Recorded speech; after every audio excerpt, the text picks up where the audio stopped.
देवी माँ से कहता, देखिए मैं आपको इतने अलग अलग नामों से पुकार रहा हूं, क्या आप इतने कठोर हो कि आते नहीं? यदि मैं अपनी माता को, माता रानी को, सारी जिंदगी मैंने तो माँ ही बोला, पहले मम्मी बोलता था कि मैंने तो एक ही नाम से पुकारा, वो तो एक ही आवाज में चली आती थी।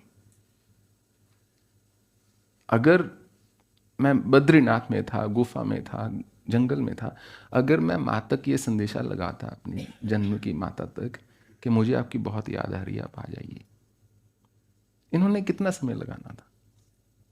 उसी समय पति को छोड़, सबको छोड़, मैं जा रही हूं, यही करना था कि मैं जा रही हूं, मेरा पुत्र जो है मुझे याद कर रहा है।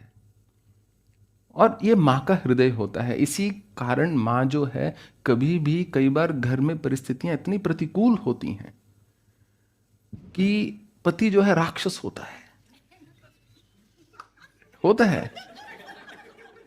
मतलब मानव प्रजाति में पैदा होकर स्त्री की जो विवाह है दानव के साथ हो जाता है, पर फिर भी वो छोड़ती नहीं, क्योंकि उसको होता है मेरे जो बच्चे हैं उनको मेरी अभी आवश्यकता है।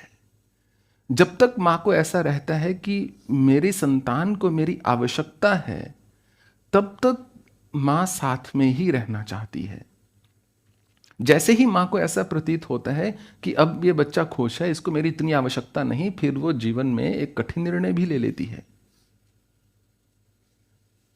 ठीक ऐसा ही भक्ति में देवी मां के साथ होता है।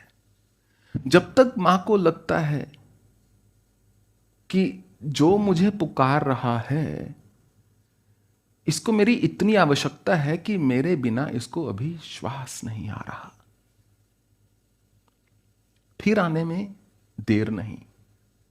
नागा बाबा हमेशा यही कहते थे कि मां तो कहती है मैं आंचल फैलाए बैठी हूं, तुम एक बार पुकार कर तो देखो। जैसे वो भोजपुरी का वो है ना, करुण पुकरिया पे द्वारिका ना दूर बा, मेरे वीरना से बढ़कर नहीं कोई शूर बा। वो द्रौपदी कह रही हैं कि करुणा की पुकार है ये, मेरे कृष्ण जो हैं अवश्य आएंगे। फिर द्वारिका दूर नहीं है, फिर भगवान का दूर नहीं है।